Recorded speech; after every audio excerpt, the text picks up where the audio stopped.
Two guys in their early 50s with one dream: to achieve middle-aged sporting glory. This is the Missing Links Golf Show.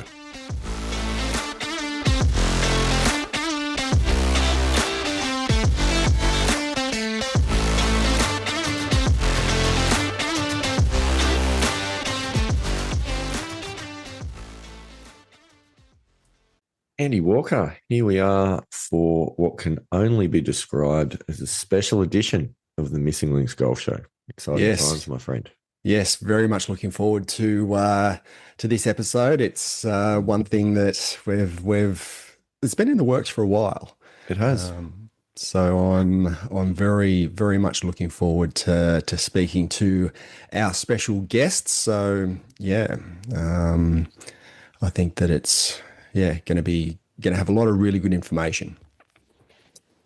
You'd hope so. I mean, this is a guy who we've talked about quite a few times. We both read his book. We've listened to the podcast. He's a bit of a doyen of the growth mindset. So very, very excited that we get to welcome Dr. Raymond Prior from Golf Beneath the Surface onto the Missing Links Golf Show. Yeah. And he, as you mentioned, he's written the book, Golf Beneath the Surface. He hosts or co-hosts a podcast of the same name, he's really changed the way that or redefined, I guess, my understanding of the mental approach to the game. Without a doubt. I've got a lot of questions for him. I think you've got a lot of questions for him. What do you think? Shall we get him on the call? Yeah, let's crack on, and really looking forward to it. All right, strap yourselves in, pilgrims. Okay, pilgrims, we have a very special guest on this episode, and it's someone that we've referenced many times on the show. He wrote the best-selling book, Golf Beneath the Surface, which I read at the start of 2025, and it completely changed my understanding of the way my brain works. In fact, this book was one of the chief catalysts for me now scheduling time to practice connected breathing and mindfulness, which, is a pretty big shift for me. He also co-hosts a podcast of the same name as the book, Golf Beneath the Surface, and it gives me great pleasure to welcome to the Missing Links Golf Show, Dr. Raymond Prior. Welcome to the show. G'day, boys. How we doing? Very well. Very well. Yeah. A little bit warmer than where you are, apparently. A lot warmer than where we are, leaps and bounds. So good for you that you're in the summer season. Yeah. Southern hemisphere is far more golf conducive than the northern hemisphere right now. Yeah, true story. Now, we've talked a lot about Golf Beneath the Surface on the show, but the book is not actually that old. It's only about 2 or 3 years old, I believe. So it's relatively new information. So maybe as a starting point, maybe give us a little bit about your background, what's influenced your thinking around the mental side, and how you got to sort of be where you are with Golf Beneath the Surface. I'll try to make a very long story relatively short. In America, I was a very high-level soccer player, so you probably call it football, not Aussie football, but just football, and kind of historically underperformed.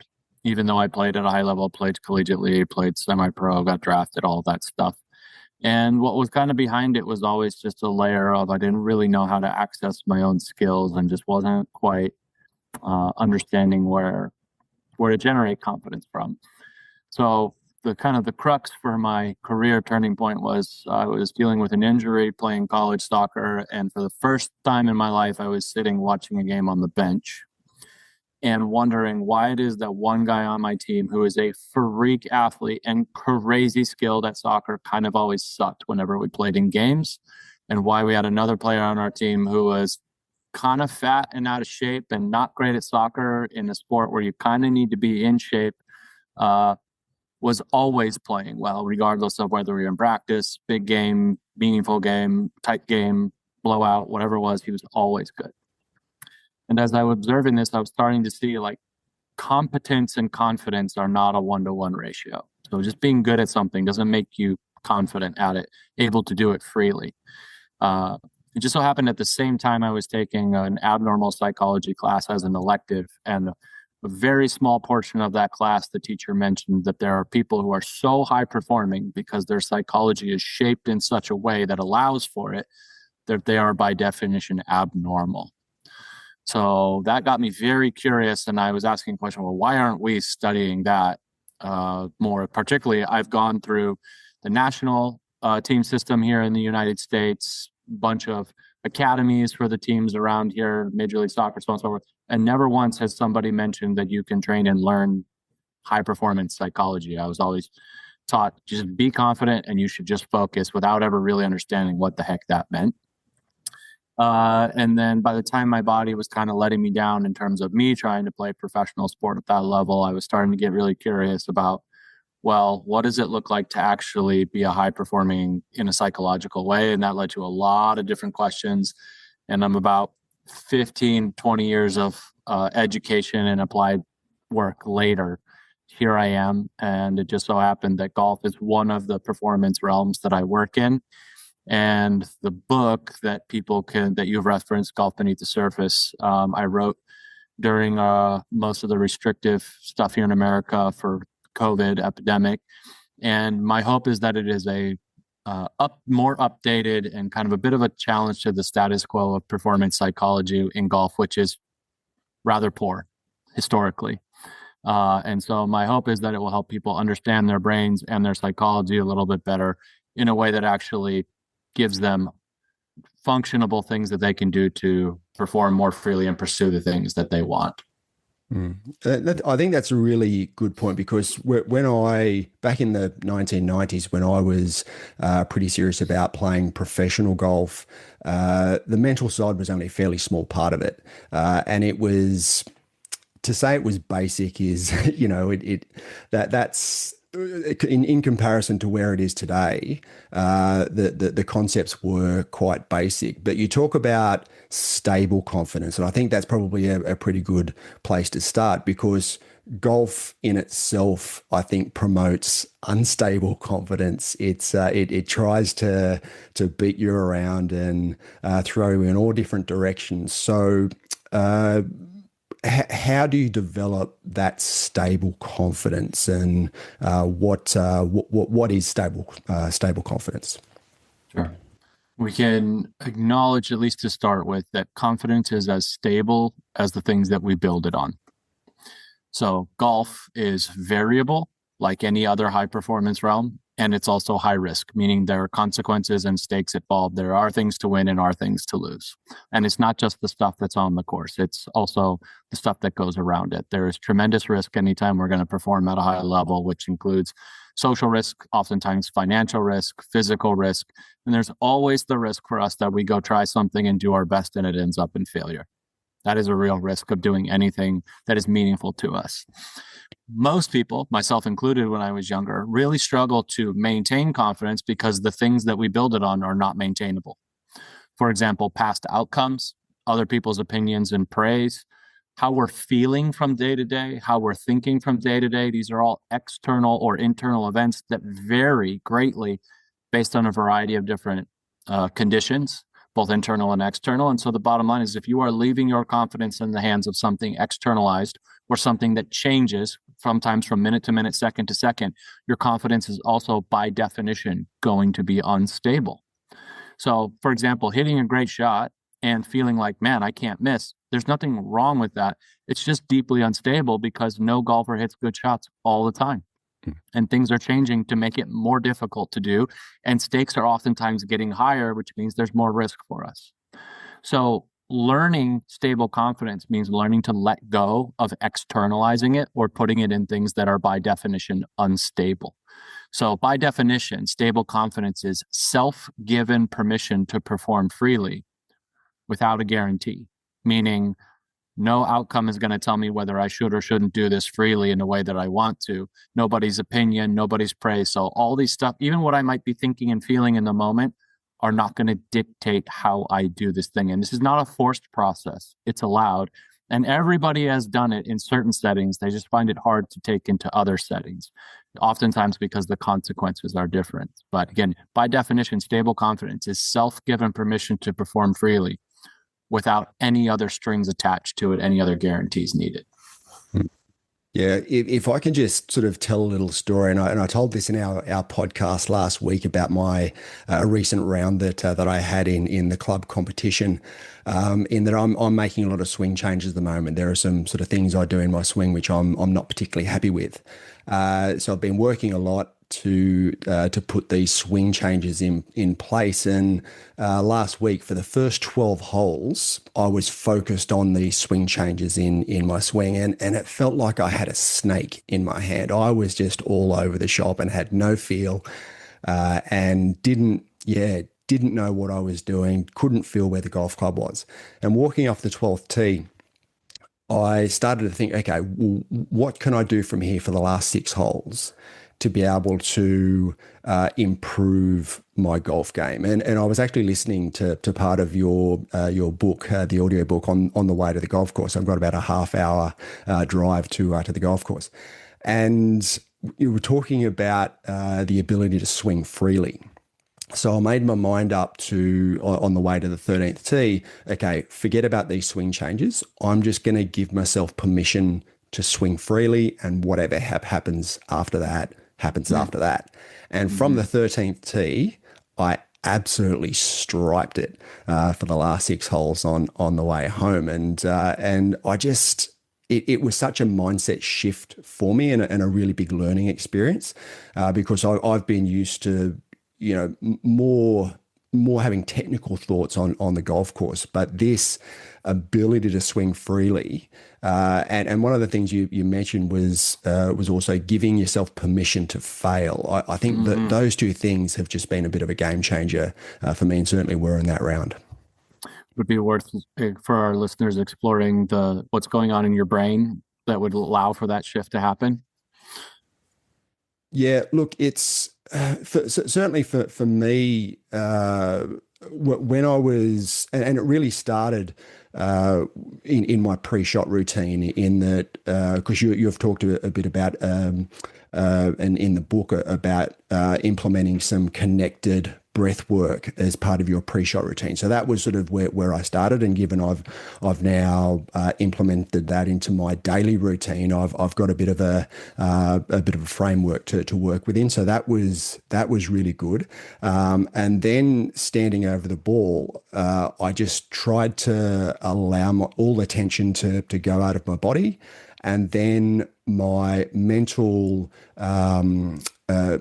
talk just before I was about to take the club away was swing freely, and that was my only thought through that process. It was just allowing my body to do what it knows how to do in the 35 years I've been playing golf, and just allowing that to happen, and not having any preconceived intentional thought process around what that process looked like. What we might notice in that is that you told yourself what you wanted to do, swing freely toward a chosen target with a certain shot shape, I imagine. Yep. Without also demanding to know how it's going to go before you actually do it. So that's your no strings attached and no guarantees needed. And you weren't asking to make up for the previous 12 holes. So what that shakes out for on a neurological level is the only thing you're asking yourself to do is the thing that you're asking yourself to do, and there are no competing tasks in your brain. So one of the things we know for sure that we perform better when we're only asking ourselves to do the one pursuit-based thing we're actually trying to do, not a bunch of other stuff. So swing thoughts are not good or bad inherently. They're extra, right? And to be very clear, certain skill levels do benefit from swing thoughts, including high levels of swing, but it's a matter of what we're using them for, whether we're using them to pursue a target in front of us or whether we're trying to create certainty of future, which it cannot do. But what we can see in this is that you stopped asking yourself to do a bunch of things that are not necessarily relevant to your performance psychologically, and your brain responded with, oh, well, then we might as well just do the thing in front of us that we're already pretty capable of doing without needing to. We call it reinvestment. Reinvestment is consciously trying to think through something that is automated for us. And then here comes a whole bunch of freedom and a whole bunch of freedom of motion. And then we see performance typically improve in that way, particularly for somebody who I'm imagining you have a relatively high level of skill for this too. Yeah, I've done a reasonable amount of practice Yeah, in my life. Maybe at the exclusion of other things that you should have been spending your time. sure. Yep. Yeah. Yeah. No, Yeah. that's a really interesting reframe, and I think it kind of leads into one of the next points that we wanted to talk about, which is this concept that I know you talk about quite a lot, and we have now started using this language as well, which is about around being on time on the golf course. And another phrase that we use on that one is getting your head where your feet are, which I think might be, we may have stolen from you as well. I don't know. I think that, be where your feet are it's been a psychological sentiment for at least 2 or 3 decades now. So I certainly won't take credit for it.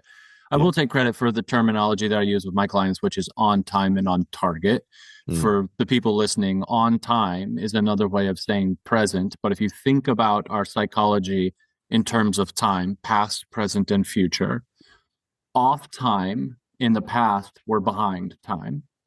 Off time in the future means we're ahead. So we're ahead of the time frame that we're actually in. And being present or being on time isn't some Zen state where we feel totally comfortable and there's nothing going on, or there's no consequences to the things that they do. What it means is that my focus is actually on the thing I'm doing when I'm doing it.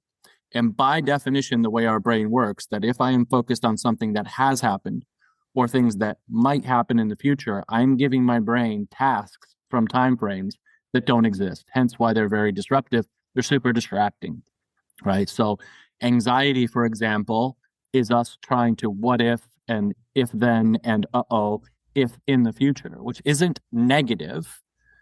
It is avoidance based in the future. It's just a bunch of extra tasks to try to figure out how do I avoid a future I don't want to happen when I'm actually doing the thing in front of me. So the reason anxiety is so disruptive, in part psychologically, is it's super distracting for us.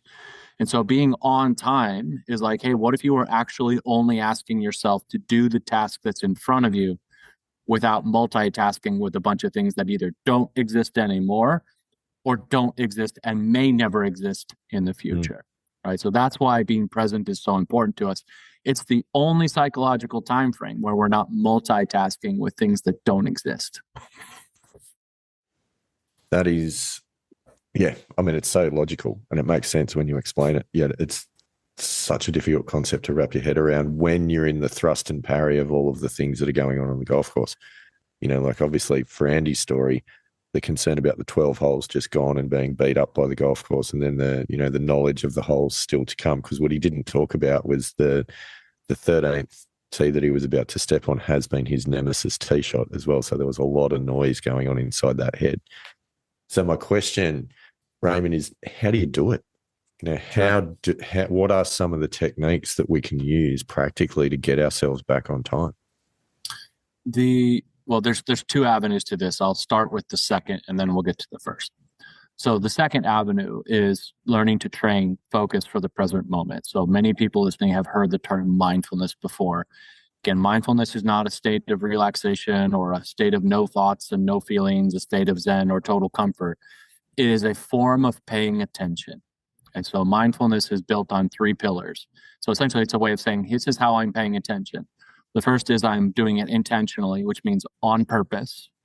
2, with acceptance, meaning to as things are, not what I think they should be, but also not judging them as good or bad, and also not treating them as facts or precursors to the future.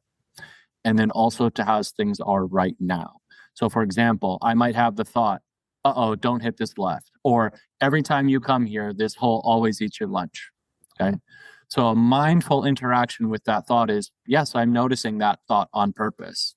But 2, I'm not judging it as if it's good or bad, right or wrong. It is just a thought about what has happened and what might happen, but it's not a fact and it's not a precursor to the future. It's just a thought that I'm having right now.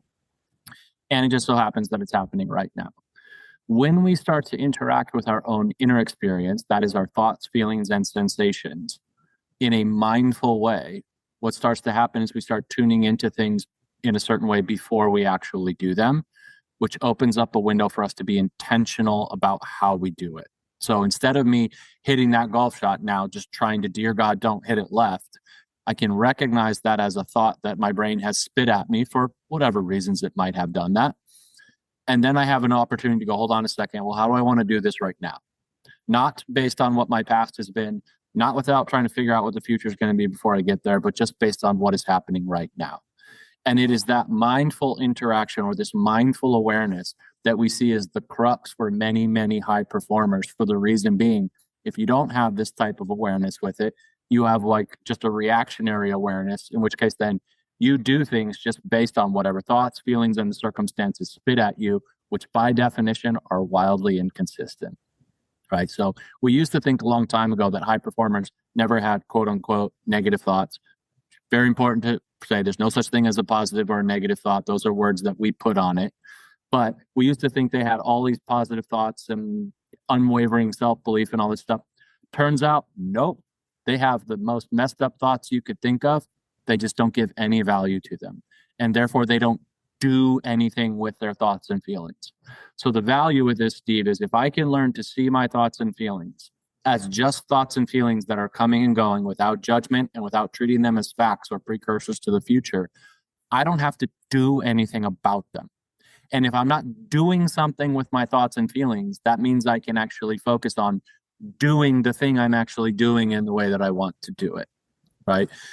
More often than not, though, we learn growing up that there are thoughts you should have and shouldn't have, feelings that are good and bad, circumstances where you're allowed to feel this, but circumstances when you're not. And so we just learn this. I have to do something with my inner experience, meaning I have to suppress it, I have to ignore it, I have to entertain it, or I have to smother it with something else, all of which we know make our inner experience a distraction to the thing that we're doing. So it's not the types of thoughts and feelings that we have that dictates our performance. It's how we interact or don't interact with them that dictates often whether we're able to actually get on time with the task at hand. And the most potent means of doing that is starting with mindfulness training. So I've detailed a couple of those in my book. I devoted an entire section to mindfulness, not in a let's be in a Zen state all the time, but what are you going to do when your brain and body kicks a bunch of stuff at you that is not necessarily facilitating to your performance? So that would be line number 2 of learning to be on time more often, is learning to interact when your brain and body send you into another time frame, which it will. The main line, though, is kind of the second half of the book, which is what we see more and more is focus training is really important, not nearly as potent for being on time as your psychological framework, which by definition is your core belief system, which generates the tasks your brain must operate. For example, if your core belief is, I need to be perfect, your focus is going to go toward avoiding imperfection. You could train mindfulness and a variety of other things all you want, but the task you have given your brain is perfect is okay, anything else is not. So your focus is going to be going through that lens the entire time. Or for example, one that is common in our, basically more and more common in our modern world is, I don't want to be judged by other people. I call it FOPO, fear of people's opinions. So if I'm playing golf, but really I must not be judged by certain people in a certain way, you can do an awful lot of focus training. But the bottom line is if the priority is really don't be judged by other people, focusing on what's relevant to playing golf is going to take a backseat to that. And if anything, it's going to be down the priority list. So what we see is that focus training, particularly mindfulness training, is very, very valuable. But like a pre-shot routine or any other mental skill, it's only as potent as how much capacity your brain is allowing for that to do what it's designed to do. And that comes back to our psychological framework, whether I'm operating out of anxiety or I have the freedom to be able to go do something, regardless of what the consequences are, not only if there's certain ones that I like. So that's a long-winded way of saying your psychological framework, meaning your core belief system, creates the priorities and the priority tasks for your brain. With certain ones running, it's very difficult to be present. The window to be present is super, super narrow, which is why there's a lot of inconsistency for many people about how easy or how difficult it is to be on time. Now, again, focus training helps, but it is not the primary mediator for people getting into the present moment. For example, everyone listening to this has been in flow state before, probably while playing golf. I'm going to guess that vast majority of people were not training mindfulness in order to get into that state. I was in a situation where, based on the situation plus my own psychological framework, it was, why don't you just do this thing? And there was no other need to be perfect, impress other people, avoid being judged by other people, figure out what the outcome's going to be before you get there, et cetera, all these different tasks that we tend to bring to golf. And then surprise, surprise, your brain's like, oh, great. Well, then the only thing you're asking me to do is the thing in front of me as it plays out. That's flow state for us psychologically. Characteristic number one is immersion in the task at hand. Well, for me to be immersed in a single task, that also means that I have to not add any to it that would keep my focus from being and staying on that task as it's happening. So our brain will shift off time, but it will shift immensely more and make it way more difficult for us to actually be on time with a psychological framework that is not really conducive to being in the present when there are meaningful stakes involved. Yeah, that's really interesting. And I like the explanation of FOPO as well on that. And I think it's, that's real. You hear so many people talking about the first tee jitters and, the nerves escalate when they're playing with other people that might be better golfers that they want to impress, or any of those sorts of elements that start to slide in. So I think it's good to be aware of that and what's causing that, because sometimes, that in itself can help you at least move through the process of accepting that and dealing with it. Andy Walker, do you have any other questions on that before we change topics slightly? More of an observation as you were talking, Raymond. My mind sort of went back to when I was sort of in my teens and early 20s, and my experience on the golf course. I had a lot of people tell me as a young bloke how talented I was. How talented, how special, and how good you were at golf, right? Yeah, all very positive, but man, that's a heavy burden, isn't it? This is a great segue to our next topic too, Andy Walker. Well played. There you go. Yeah. And I took that on, and I am a bit of a perfectionist. I've got a strong attention to detail. So my whole mindset was I had to have the perfect swing, and perfect golfers, talented golfers don't miss putts, especially short putts. Yeah, and I developed. The funny thing is, though, except they do. More often than we like to admit it. Yeah. Yeah. And I found that out, in my mid-20s, I developed the yips. And that was sort of one of the reasons why I didn't sort of go on to pursue professional golf. I now use a broomstick putter, so it's that sort of helped me in that process. But that whole mindset and that belief system around, having the perfect swing and, talented golfers, great golfers don't miss putts. It's such a big shift from where I was to where I am now. And in reading your book and listening to your podcast, the mindset I now have is that if I miss a 2-3 footer, I go, well, I just missed it. Whether it be a poor stroke or a misread it or whatever, and I move on. It's just that the new mindset that I've learned is such a better mindset than where I was in my teens and 20s. What we can see from those is not a shift from a negative to a positive mindset. What we can see is a shift from a mindset that has very, very low acceptance for anything outside of what is deemed a good or special golfer. Again, the most dangerous identity for any golfer is I'm a good golfer, because it will create an identity crisis task while you are playing golf every time. And then what we also see is the yips, which, by the way, for those listening, the yips is just the manifestation of anxiety. That's all it is. It's highly predictable. It's not a disease that you catch. It's not an anomaly. It's not contagious. Well, anxiety can be contagious for us depending on who we're spending time with. But it is just what happens to our brain and body and our nervous system when we are bringing a crazy low level of acceptance and a crazy high level of avoidance to anything. That's how our brain works. So it's not your brain malfunctioning. It's working exactly how it's designed to work when you tell it. Missing certain putts and being deemed a crappy golfer is an unacceptable experience and a threat to identity. You're going to get some jerky motions in your stuff. So what we can see there is a shift, and not from a negative to a positive mindset, one that is more accepting instead of trying to resist all the things that you don't want to happen, and one with less of your identity attached to it, which gives you a lot more space to focus on the actual thing you're doing rather than trying to maintain identity or never make a mistake that a quote unquote good golfer would make. Yeah, absolutely. And as Steve mentioned, sort of the segue we were talking about, and it was one of your podcast episodes, Parenting 101. I mean, we've both got young kids, and that podcast episode was a real mind shift for me around how I speak to my kids, and rather than giving praise for outcomes, it's more, giving praise around the effort that they've made in achieving whatever the outcome that they've achieved. But I actually went back and I listened to a little bit of the podcast yesterday in preparation for this morning. But there's a couple of different ways that parents go about raising their kids in sort of the permissive, the authoritarian, and then there's the authoritative, which I'd just like you to give a little bit of sort of background on and explain what they are. Sure. Well, these are just what the research has identified as kind of our three main parenting types.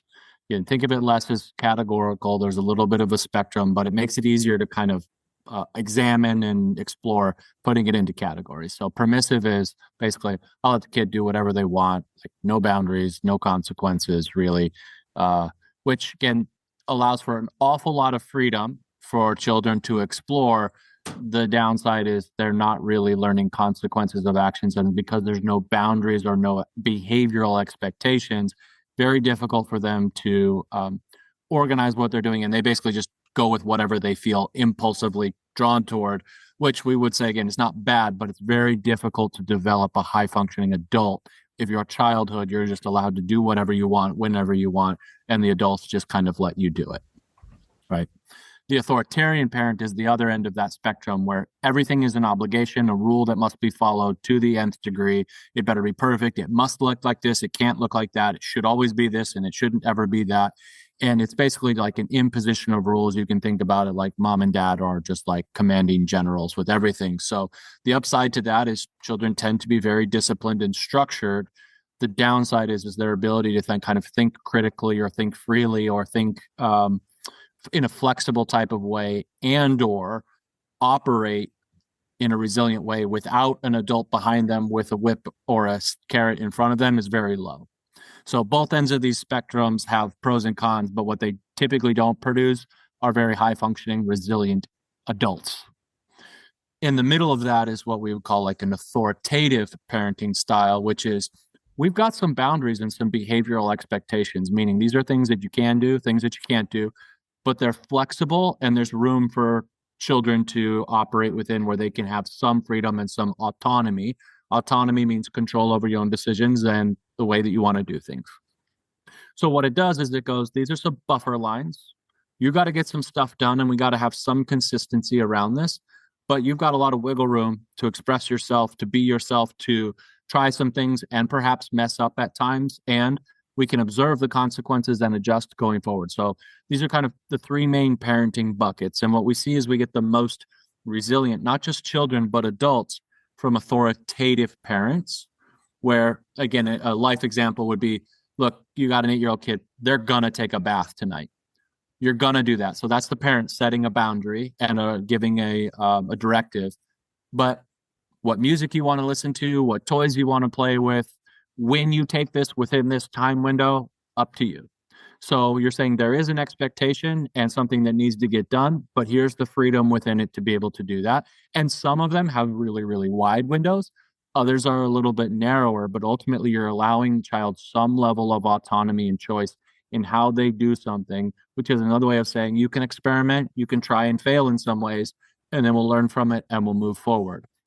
None of these parenting styles are perfect, but one of the things we know is that super permissive and super authoritarian parenting, really difficult for children to develop the mindsets and the behavioral habits that are conducive with happy, healthy, high-performing human beings. What that looks like as a golf parent is the permissive parent is just like, I drop my kid off at the course. I don't really care what they do, or they're at a golf tournament and they want to throw a club, but I'll let them throw a club. If they want to, do like play too fast or play too, like just let them do whatever. Obviously, it's not super conducive to the people around them. And also it's really difficult for that kid to actually do the thing better. The authoritarian parent, which we see far more often, is the parent that is just all over that kid, just smothering him with what they must do, what they can't do, judging every single thing that they do as good enough or not good enough, and trying to basically like force their child into success. What we see with one of these is it's very difficult for that child to organize their abilities. And the other one, they get choked off from them by the parents before they can even really start to sniff what that is. One, the authoritarian parent is essentially the formula for burnout for children. Yeah, wow. And one of the things that you did talk about and say in that podcast episode is that we want to be raising adults and high functioning adults. We're not raising children. We're not raising our children to be children. We're raising our children to be high functioning adults. And I, again, that sentence in itself just makes so much sense to me. Yeah, look, children are children, and we are raising them while they are children, but what are we raising them to be? And that is eventually adults. And again, that's not me trying to discount childhood or pass it by too soon, or not to let children have childhoods. But what we are trying to develop in them are the things that when they are adults, they are happy, healthy, high functioning people. And certainly letting a child do whatever they want based on whatever whim they're having in the moment, at least all the time, is not conducive to that. And certainly giving children no room to breathe and no room to experiment, to try and fail, we also know doesn't do that. So there's a middle ground in there where we have some boundaries, we have some expectations, we are pursuing things like good grades and good golf scores, but there's also a lot of wiggle room for exploration, autonomy, trying and failing, experimentation, and ultimately for a kid to figure out who they are, not who we deem they should or shouldn't be. Mm-hmm. That is kind of where we see, again, where we get adults who are happier, healthier, and higher functioning, who were raised from that as children. So again, I wouldn't tell anyone how to parent their children, only that's what the research has continued to show us for several decades. You know, one of the things I think that's really interesting on this discussion is where we are in our life as dads. And, you know, I know a lot of the feedback that we get from the pilgrims who are our listeners on this pilgrimage towards better golf with us is that there's a lot of similar kind of people that are in a similar phase. But so this advice is great for us as parents, but I think what's also really interesting is looking at it through our own childhood experiences and the impacts that then has, and how we unpack some of that on how we approach, you know, golf, how we approach life, and how some of those experiences can lead to the development either of a fixed or a growth mindset. So I'd love to hear your thoughts on that as well. Well, we should define these terms first. So a fixed mindset is the belief that the ability is just innate, meaning you have it or you don't. And as much as that kind of bails us out from responsibility, that mindset, it's technically not true. And it's pretty debilitating. It's really hard to be resilient and continue to try to learn and grow at things if you're deciding at some point, I either do or I don't have it. So are you saying that Andy Walker was not just a super talented junior golfer? Is that the story? He wasn't. So one of the things we see is that mindsets by definition are beliefs or a series of beliefs that filter information biasly and subjectively, both before, during, and after the experiences of our lives. So for example, if I'm a pretty good young athlete, myself included, or Andy as well, when you're kind of just better than other people young, for whatever reasons, maybe you're just grew faster, or maybe something came easy to you, and people start telling you how good you are, or how special you are, or how talented you are, although this praise is positive, it comes in the form of adjectives, and adjectives are fixed. It's special. It's good. You have potential. And what the implicit message behind this is, you're just good at this, which does two things. One, it suggests that your ability to do something well is just something you have or you don't, which now means every time you go perform or you practice or you whatever, it's confirming or denying whether you do or do not have it. A very threatening prospect for somebody, especially over time, which also means struggle, setbacks, failure, effort, and other people's success now also become threatening to you, because that's all interpreted now as evidence that you might not, if not definitely, don't have it. The second thing it does is it starts to pair your identity to the outcomes of your craft. So that outcome might be the way your golf swing looks, whether you do or do not make every single short putt, whatever that might be, because that's not something that a good or a special or a talented golfer would do. So easy and early success and the praise that we typically get from adults is both a blessing and a curse. The blessing is it shows you might have the ability to do something at a really high level. The curse is that the praise that we get typically shapes a fixed mindset where now doing that thing, once you get past the point on the learning curve where just raw ability is enough, which is pretty, like you're talking maybe like somewhere between a 5 and a 10 handicap for golf, and you would actually have to apply effort, to struggle, to make changes, to fail so you can learn, to make mistakes, to risk looking not so good in front of other people in order to do the things you would need to do to get better. We now tend to shy away from those things. They become threatening. On the other hand, a growth mindset is the core belief that ability is something that can grow over time with effort and focus. So it's basically, I'm a work in progress, whatever I am. Now, what we might notice about that is that that is a verb-based approach to ability. It's something I can do, I can develop, I can focus on. These are all actionable ways to engage with a craft. Typically, a growth mindset for children is developed by the praise that they get from adults. That is, again, as you mentioned before, we are being praised for effort, for focus, for behaviors that demonstrate an engagement. So instead of, wow, you're a really good golfer, it's, man, when things got really hard, you stayed composed. So it's a focusable decision that somebody made. Or, oh, you got an A on this test. I really like how you studied starting several days before the test instead of cramming for it.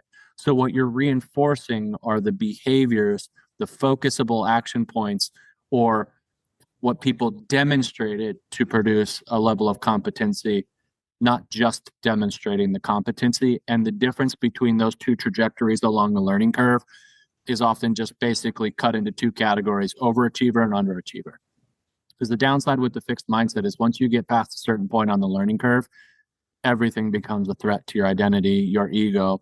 And the priority is not do the thing as well as you can. It's demonstrate that you are special or talented, which is another way of saying, here comes the formula for performance anxiety.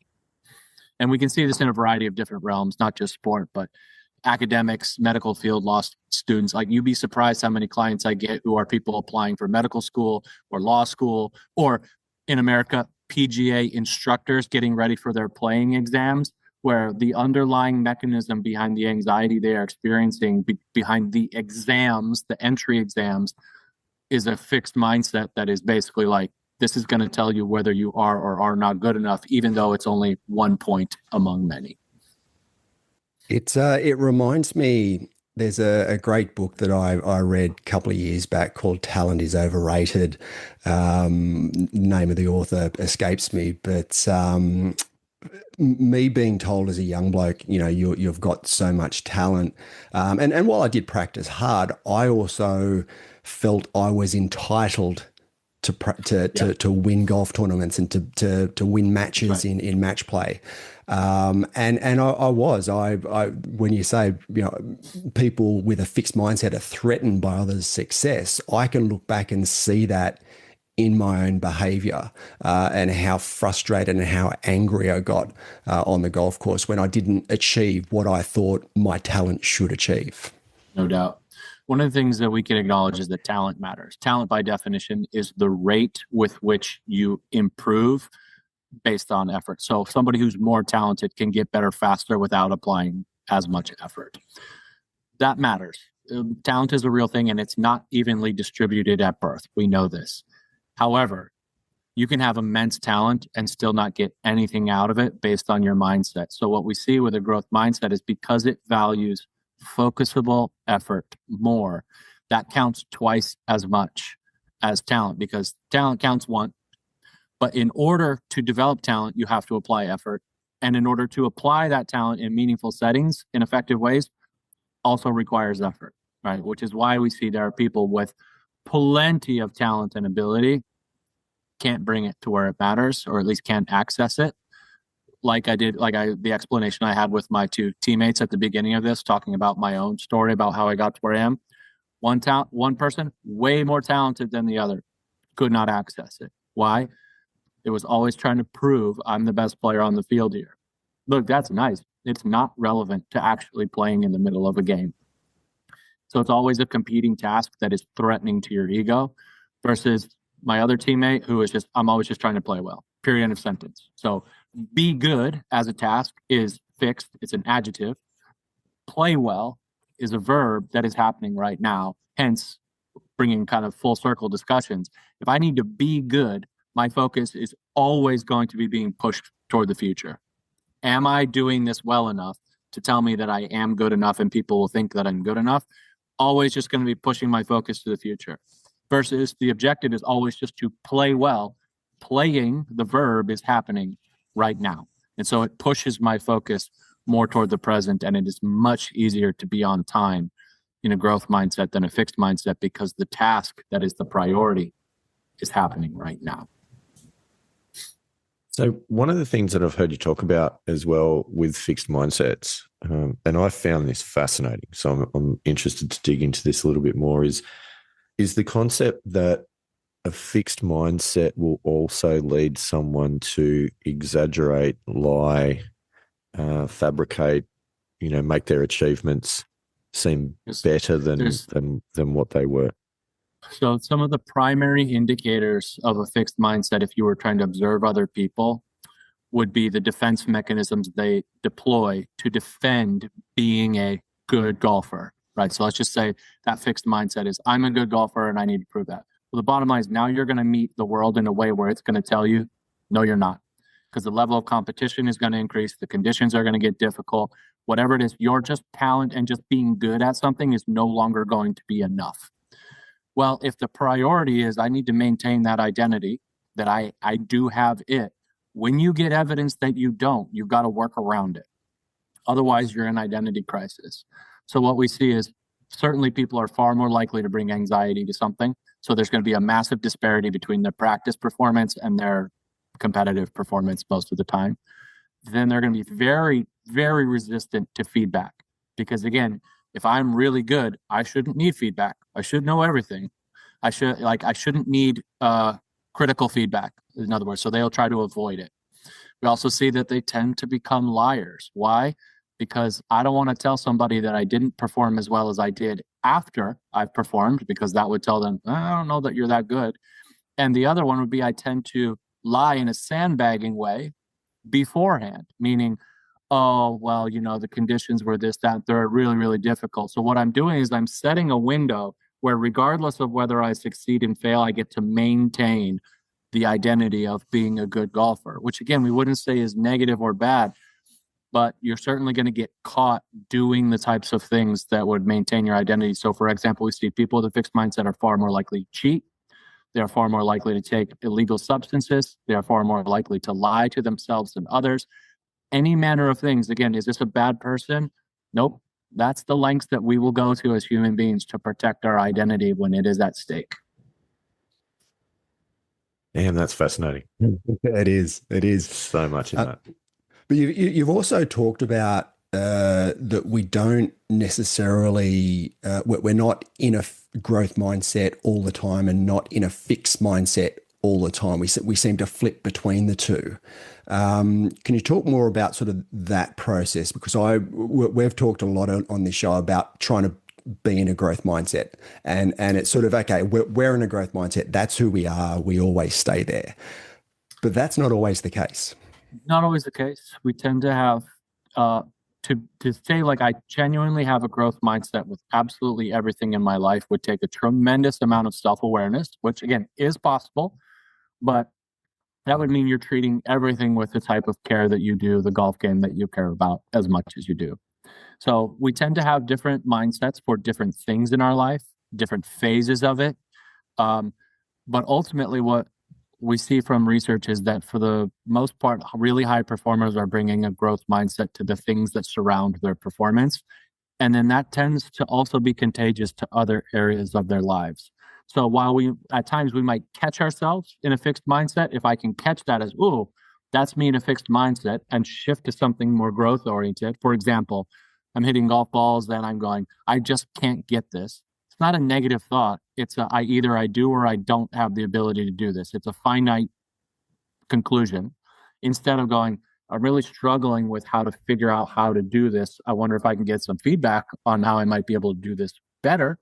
That shift, the more we do that, the more it starts to permeate through the rest of our lives. So bringing a growth mindset to one thing starts to help bring it to another and to another.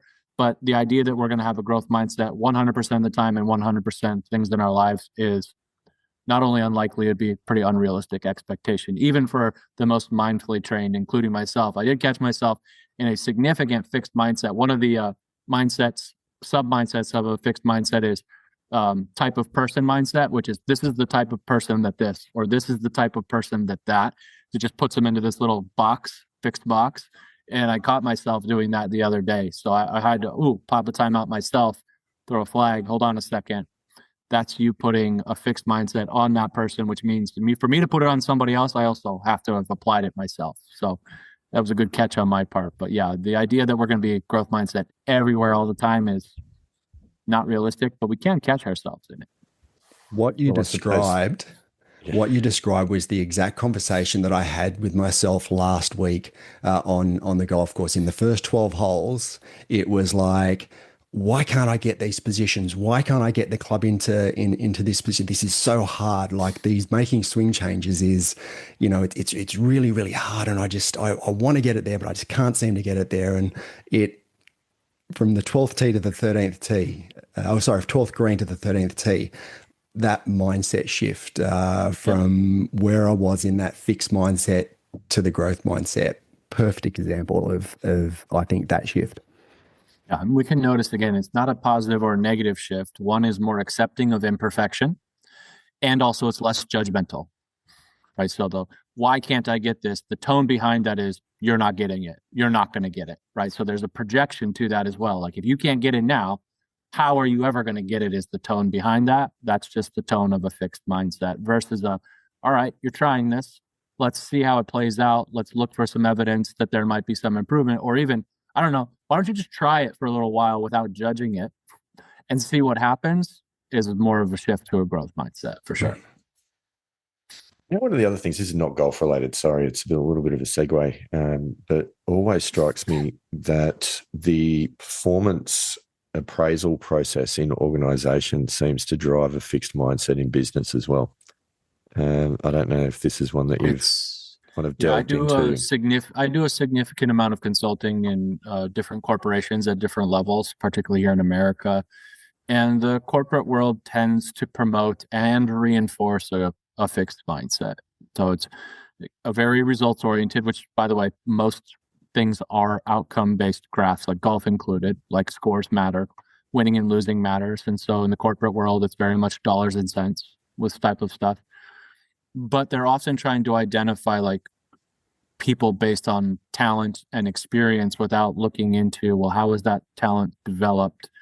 And what are their interpretations of their experiences and a variety of different things. Plus, also people tend to be rewarded and praised based on outcomes far more than the efforts or the strategies they use to produce those outcomes. So, and adults are just as susceptible as children are to being having their mindsets shaped in certain ways. So what you see with really good coaches or really good CEOs is they acknowledge how important outcomes are, but they're also helping people see behind what those outcomes were built on.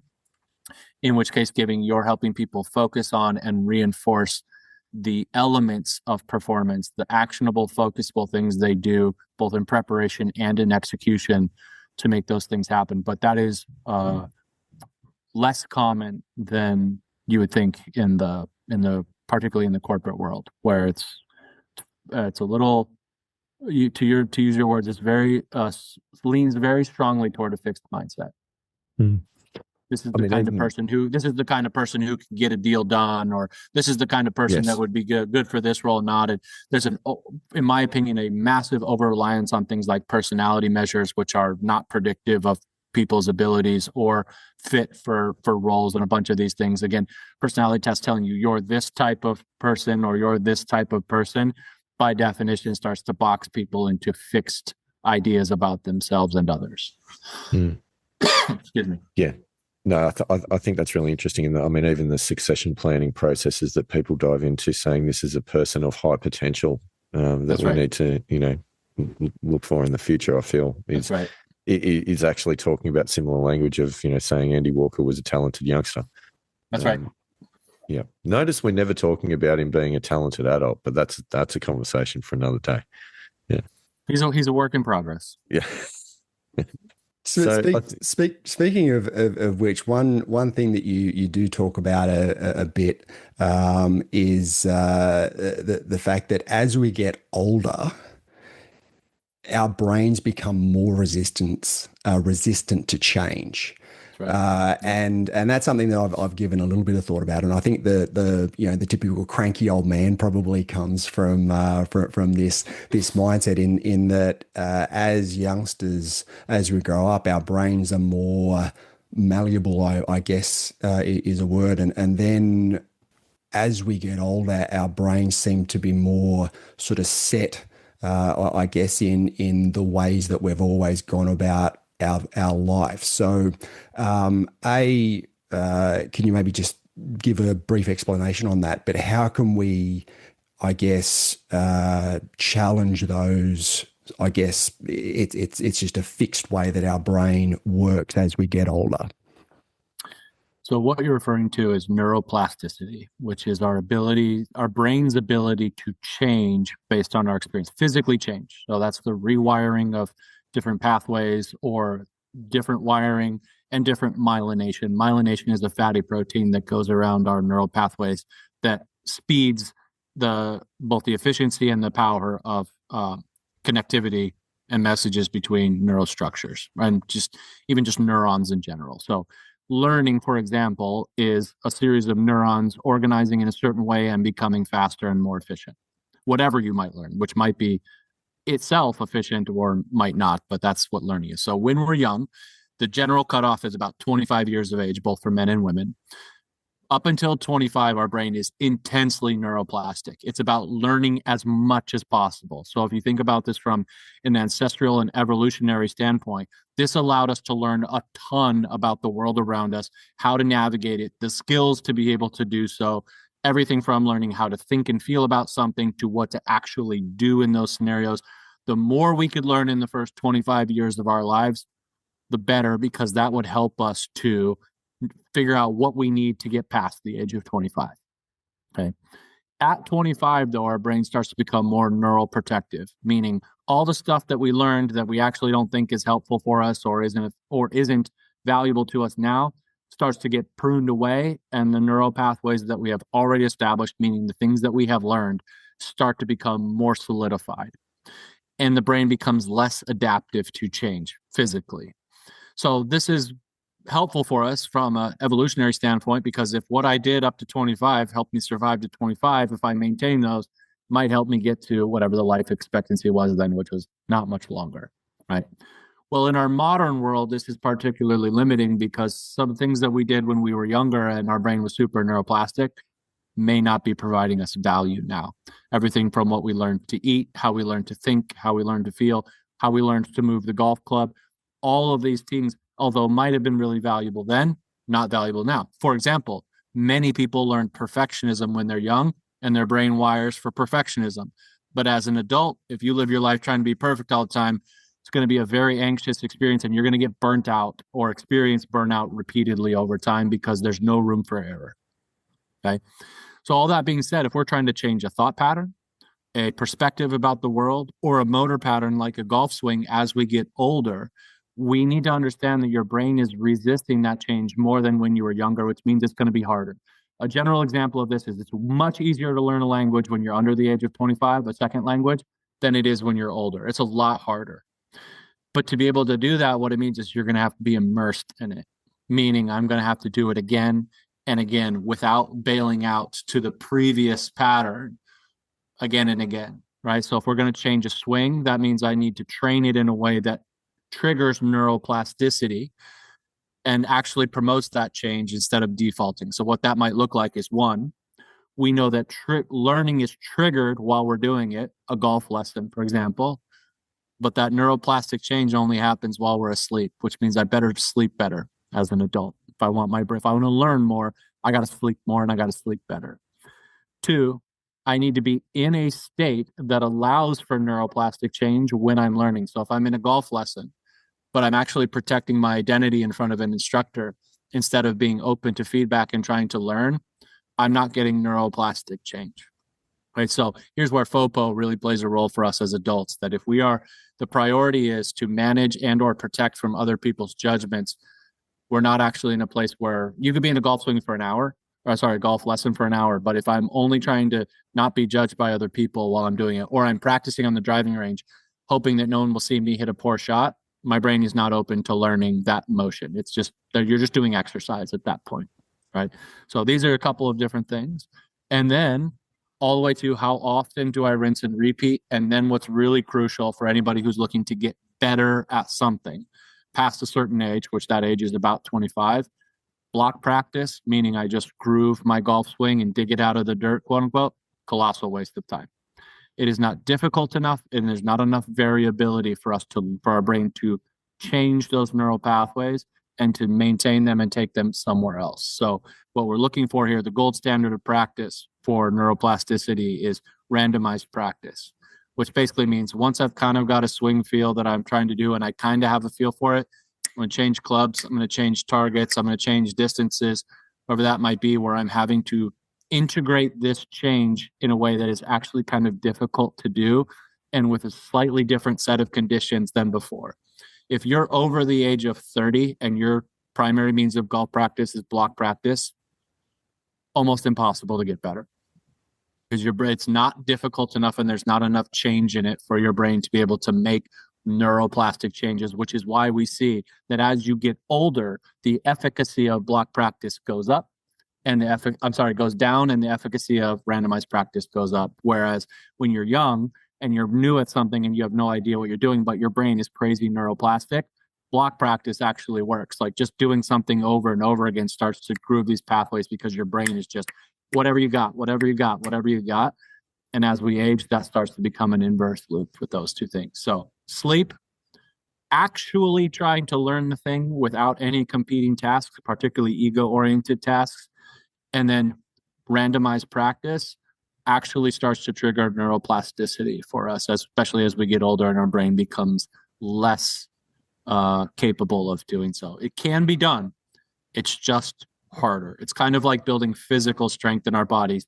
It is more difficult as we age. For example, as we age, like kind of the muscular definition of aging is that the type 2, the fast twitch muscle fibers, they start to it's harder and harder to maintain.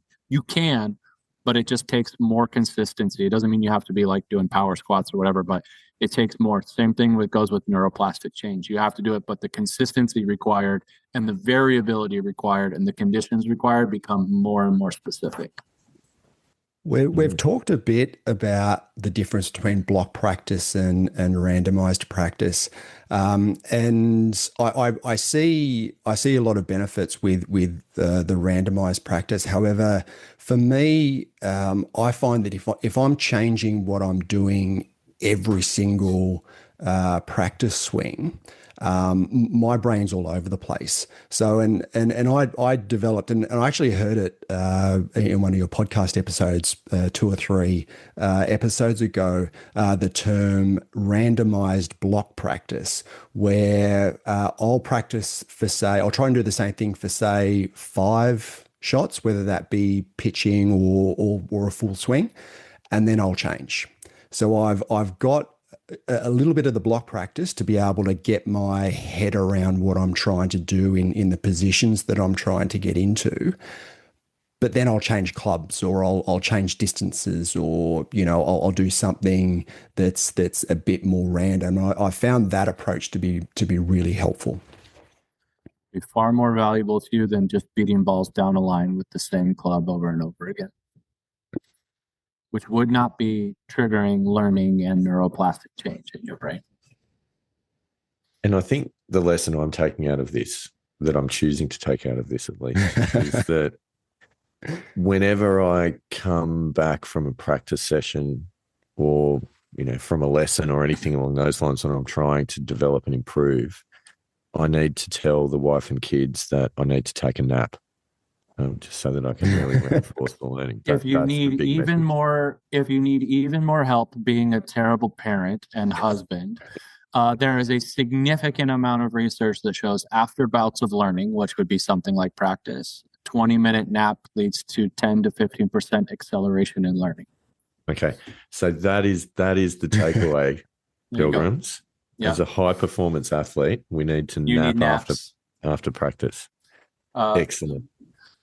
Just to further that point, a significant amount of research shows that one of the strongest performance enhancers that is underutilized in the performance world, including the corporate world, are naps. 20-minute to 30-minute early afternoon naps, which every CEO that I've ever worked with and worked for, when I have suggested it, has said absolutely not, despite the fact that I show them indisputable evidence that it will improve their company's performance.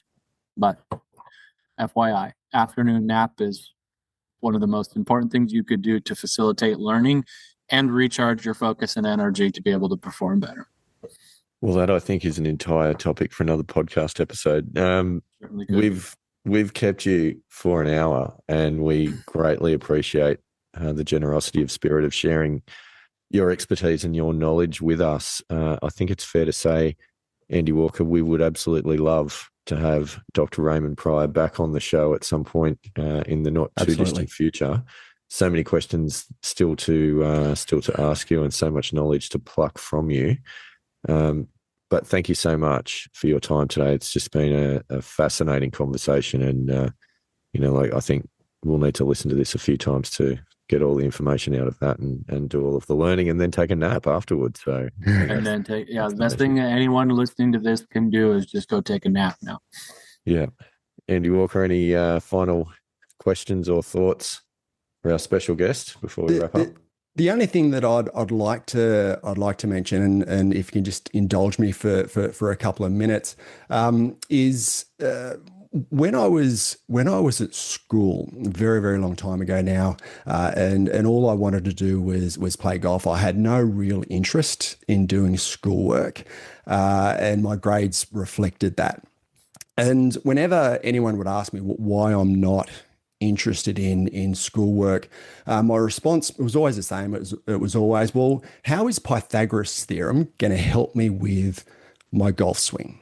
Mm-hmm. And no one was able to answer me, and I lived my life in ignorant bliss until about a month ago, when I listened to one of your podcast episodes, and you were having a bit of a joke with your podcast partner, Chase, because he's quite a tall dude. And you were talking, and I don't remember exactly what the context was, but it was something around the fact that he was going to have to use Pythagoras' theorem to be able to calculate the correct path of his golf club to impact. And I was like, hang on a tick, right? I thought, and I didn't really listen that much at school, but I thought Pythagoras' theorem was around triangles. Anyway, it prompted me to do a little bit of research, and there's a website which has a little passage. It's on stemgolf.com, and what it says is the Pythagorean theorem is a fundamental concept in geometry that relates to the sides of a right triangle. In the context of the golf swing, it's used to calculate the pulling force along the arms and club direction, which is essential for determining the club head speed according to Newton's second law. The relationship between the pulling force and the club head speed is crucial for understanding the dynamics of the swing and improving golf performance. My head just exploded. Yeah. So I have to say, and thank you for not only busting the myths I had around my own mindset and the misconceptions I had around the way my brain works, but also busting the myth around the life story I've got for why I never was that interested in school. So I appreciate that. That's great. Well, you are a work in progress, and now you have the information to suggest otherwise. Also, most tour golfers, both men and women, tell me that at some point they hit a ball so far offline that they have to use the Pythagorean theorem to figure out how long of a shot that they have. True. They can go from sprinkler head to the flag, but I'm not near that sprinkler head, so I got to go way over here and technically figure out that it's going to be a couple yards longer because this is the hypotenuse that I'm trying to hit a ball on, not the other side. So yes, using right triangles and Pythagorean theorem can help your golf swing and for calculating distances of offline shots. Wow. My life just has a different meaning. It does too. That maths. I was really wondering where on earth you were going with that whole story, Andy. Welcome. But we're going tangents here on the Missing Links Golf Show. Tangents is a different mathematical. Yeah, tangents is not the same as trig, but maybe next time I'm on the podcast, we can talk. We can talk trajectories and stuff. Love it. Cosines. Love it. Fantastic. Look, thank you so much. We've learned a lot. Hopefully, the Pilgrims will have learned a lot out of this conversation. Can't wait to do it again. And enjoy the festive season over in the US. Stay warm. Hit the indoor net, or as we like to call it, the Missing Links Golf Show High Performance Centre. And enjoy yourself over the party season. But thank you so much, Dr. Raymond Pryor, for joining us on the Missing Links Golf Show. All right. Thanks, guys. Happy holidays. Well, Andy Walker, it's been the best part of today since we had that epic conversation with Raymond. Pilgrims, for those of you that, none of you would be aware, but we did that call in the relatively early hours of our morning with time differences and then went about our work days. But Andy Walker, you've had a bit of a chance to listen to the interview and digest some of those things that have been talked about. So what were your thoughts?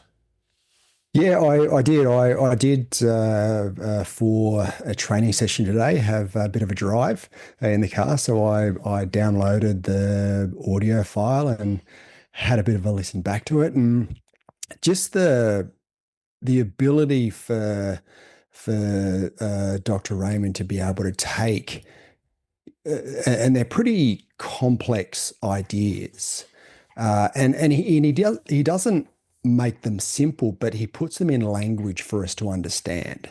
And I think that's sort of his gift in that he can take these really complex concepts around how your brain works, how your mind works, and some skills to be able to develop, whether it be stable confidence or be able to change beliefs. And I know we talked a lot about beliefs, which I think was a really interesting conversation. But then, and I know he does go into it in his book in a great deal of depth. And I recommend anyone who's interested in how their mind works and delving into the mental side of golf. It's a must read. Golf Beneath the Surface. It's such a great book. But that ability to take those concepts and to be able to explain it in a way that most people would understand, I think that's an incredible gift he's got. Oh, I think you've hit the nail on the head. And that's what I've always enjoyed about whenever I listen to him talk, whether that is as a guest on our podcast, being on other podcasts or on his own, it is that ability to explain complex topics. And like you say, it's not in a way that he's making it simple, but he's definitely making it achievable and accessible for people to understand.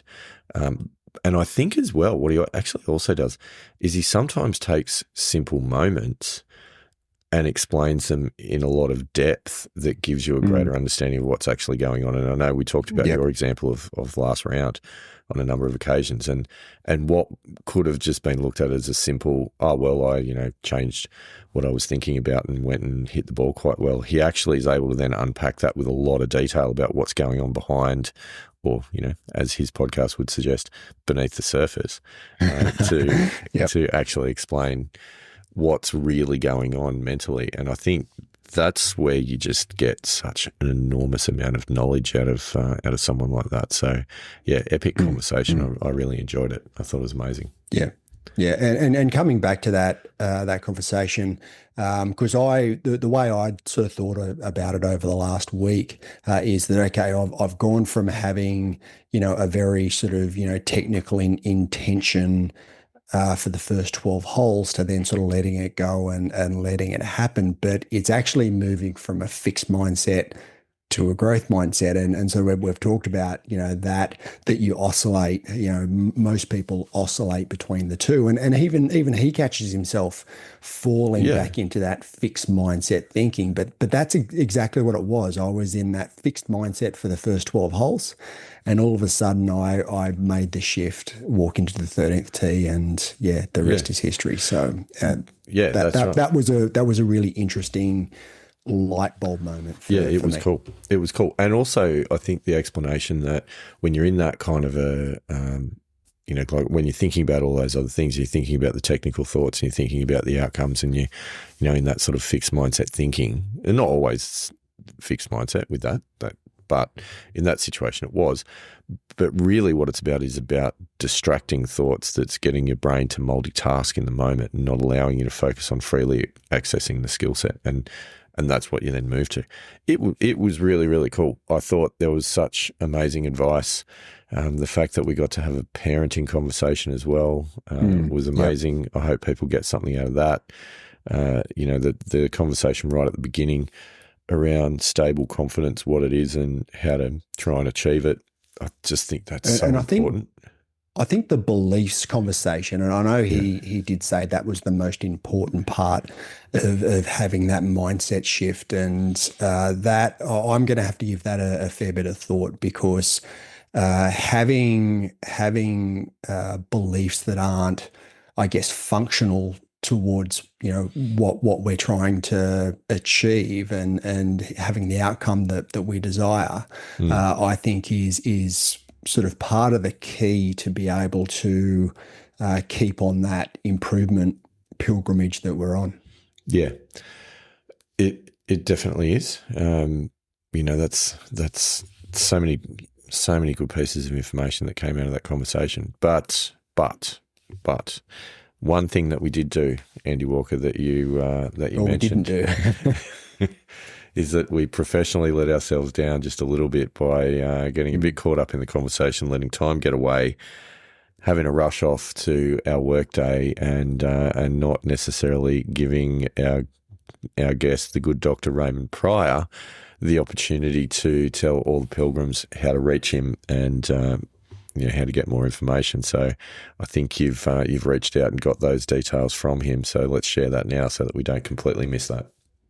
Yeah, so Dr. Raymond Prior, main way to get access to his information is btsmindset.com. That's all his material. He does, and we mentioned it throughout the podcast. He does have his own podcast that he co-hosts with Chase Cooper. So it's GBTS Podcast on Instagram, and his pod partner Chase Cooper Golf on Instagram as well. And then there's the book Golf Beneath the Surface, and if you search on any podcast platform, there's the Golf Beneath the Surface podcast. Highly recommend you add that to your list of either podcasts or books or audio books. I listen to the audio book. I've actually listened to it twice now, and the second time I listened to it, I actually got a lot more out of it than the first time, because I was actually quite reluctant. I felt a lot of, I guess, I was pushing away a lot of the concepts that he was talking about. Interesting. And then listening to it a second time with a different viewpoint, and I guess a more evolved viewpoint, or a growth mindset, perhaps. Yeah, maybe.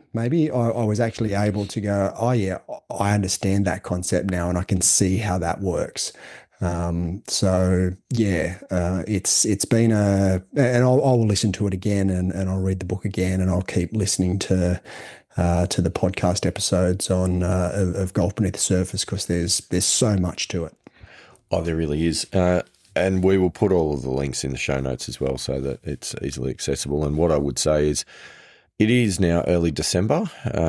Perfect time if you're looking for that golf-related Christmas present for yourself or an idea for someone else to buy for yourself. Golf Beneath the Surface as a book is a fantastic gift idea. Which is exactly what I did last year for Christmas. I bought myself the book and audio book, and it was the first book that I read of the year, and it changed my viewpoint of my mindset and around mental golf. Oh, that's very cool. Well, Andy Walker, I think we got to that point in the show where we need to think about what else it is that we should be doing. And I, for one, am going to go and have a nap. So whilst I do that, what do you think you might do, and what do you think the Pilgrims should do, Andy Walker? Well, what I think you should do, actually, and this is probably more after your nap rather than before your nap, because you may not have a nap. Or during the nap. Could be challenging. It could be a bit challenging, but hey, anything's possible. We've got to have a growth mindset. True. So anyway, what is it? I distracted you. You did have a tip, an idea, or a suggestion. Only one thing to do. Rock out, Pilgrims.